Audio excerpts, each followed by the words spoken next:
All right, guys, welcome back. I want to recommend this tool to absolutely anyone that has to remove valve lifters because they work, hydraulic lifters, because they work absolutely amazing on getting them out of there. This tool works awesome. And mine were so badly rotted in there. They had to come out anyway just because they never would have moved up and down the way it was. So the engine's still stuck, which in this kind of hobby, you learn to roll with the punches. They had to come out anyway, so not a big deal. My next step is to put the engine on an engine stand and pull the pan upside down and see what's going on in the bottom end. And over here, I have my 1960 dashes.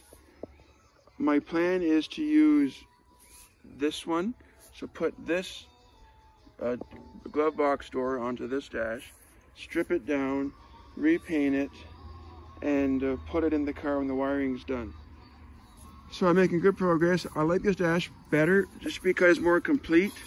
It's been less stripped and things are still from the factory, so I'm going to use this one and hook it up to my car. And this one will be a spare for parts only.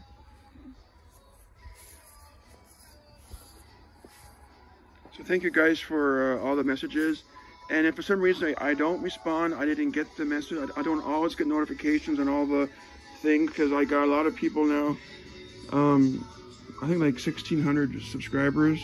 So I might not always get notified for every little comment. I'm sorry if I miss you, but I get back to them if I'm able to. And I thank you all for your watching. I got nothing from YouTube, but just because I love Cadillacs, I love fixing them up. So here we are. And I just keep tearing it down and working on the 60 as time allows. So I'll see you guys down the road.